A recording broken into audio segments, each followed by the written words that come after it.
তো নমস্কার বন্ধুরা, সবাই কেমন আছেন? আশা করছি সবাই ভালো আছেন। চলে এসেছি আরও একটা দারুণ ভিডিও নিয়ে। আজকের একটা ডালের ভিডিও আপনাদের সঙ্গে শেয়ার করব। এই ডালটা অসাধারণ টেস্ট, তো আপনারা পারলে একবার বানিয়ে দেখুন। আমার তো বেশ ভালো লাগে, ধাবাতে এই ধরনের ডাল রান্না হয় জানেন। তো একবার আপনারা চাইলে ট্রাই করতে পারেন, আমার তো বেশ লেগেছে। তো আপনারা একবার পারলে বানিয়ে দেখুন। এই যে দেখুন, আমি আম দুটোকে ছাড়িয়ে নিয়েছি সুন্দর করে, আর আমের আঁটি বাদ দিয়ে এই যে মাছটা আমি নিয়ে নেব। তো দেখুন খুব সুন্দর করে আমি ছাড়িয়ে নিচ্ছি, আঁটিটাকে বাদ দিয়ে দেবো। আর এখানে নিয়েছি ক্যারি পাতা, ক্যারি পাতাটা মাস্ট লাগবে, এই ডালে ক্যারি পাতা দিতেই হবে। তো দেখুন আমগুলোকে খুব সুন্দর করে আমি কেটে নিয়েছি, আর ডালটা বসানোর জন্য এখানে কড়াইতে তেল দিয়ে দিয়েছি। তো দেওয়ার পর দেখুন এখানে জিরে ফোড়ন দিয়ে দিলাম, আর দিয়েছি জিরের সঙ্গে একটু হিং, আপনাদেরকে দেখানো হয়নি। আর এখানে দেখুন দুটো শুকনো লঙ্কা ছিঁড়ে দিয়ে দিয়েছি, আর দিয়ে দেবো এখানে ক্যারি পাতা। তো দিয়ে একটু সুন্দর করে নেড়ে দেবো। তো চলুন, হয়ে গেছে। এইবারে আমি ডালটাকে তুলে দেবো। তো ডালটাকে দেওয়ার পর একটু বেশ সময় ধরে ভাজবেন, মুগ ডাল তো তো একটু ভেজে নিতে হবে। তো আপনারা, আমি এটা নিরামিষ দিনে করেছি, আপনারা চাইলে এটা আমিষ দিনে যদি করেন, একটু মসুর ডাল, একটু বিউলির ডাল, একটু ছোলার ডাল, মানে 4-5 রকম ডাল মিশিয়ে করবেন। এই ডালটার টেস্ট আরও বেড়ে যায় জানেন। তো খুব সুন্দর লাগে। তো দেখুন ভালো করে আমার ভাজা হয়ে গেছে, নুন হলুদ দিয়ে দিয়েছি পরিমাণ মতো, দিয়ে আমি সিদ্ধ করে নিয়েছি। সিদ্ধটাও আমার হয়ে গেছে। ডালটা মানে সিদ্ধ বলতে ভেজে তো একেবারে বসিয়ে দিয়েছি। তো এই যে সিদ্ধ হয়ে গেছে, এবার ডালটাকে ঘেঁটে দেবো একটু।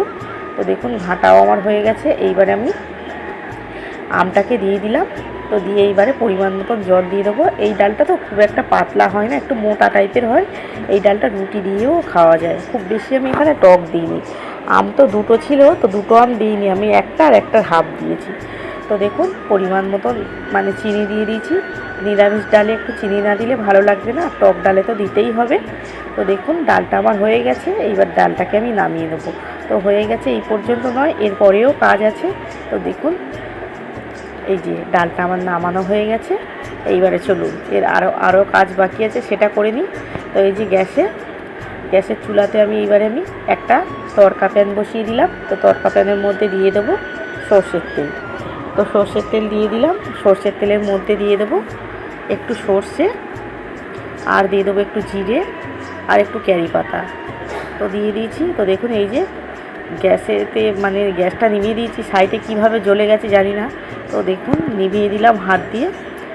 তো সুন্দর করে আমার হয়ে গেছে, এগুলো বেশ ভাজা হয়ে গেছে। এইবারে দিয়ে দেবো, আপনারা চাইলে চিলি ফ্লেক্স কিংবা লঙ্কার গুঁড়ো একটু দিয়ে দিতে পারেন। তো আমি সামান্য একটু চিলি ফ্লেক্স দিয়ে দিলাম। তো দিয়ে একটু ভালো করে চামচ দিয়ে একটু নাড়াচাড়া করে নিলাম। তো নেওয়ার পর এইবারে আমি ডালের উপরে দিয়ে দেবো তরকাটা। তো দেখুন এখানে হয়ে গেছে। এইবারে আমি দিয়ে দিলাম, এই যে এটাকে দিলাম, তো এটাতেই টেস্টটা দ্বিগুণ বেড়ে যায়। তো হয়ে গেছে আমার। দেখুন কতটা সুন্দর হয়েছে, আর এতটা সুন্দর হয়েছে, ডালের গন্ধটা মানে এত সুন্দর লাগছে। তো অসাধারণ টেস্ট এই ডালটা জানেন। তো আপনারা পারলে একবার বানিয়ে দেখবেন, নিরামিষ দিনে অসাধারণ লাগবে। তো কেমন লাগলো ভিডিওটা প্লিজ কমেন্টে জানাবেন। সবাই ভালো থাকবে।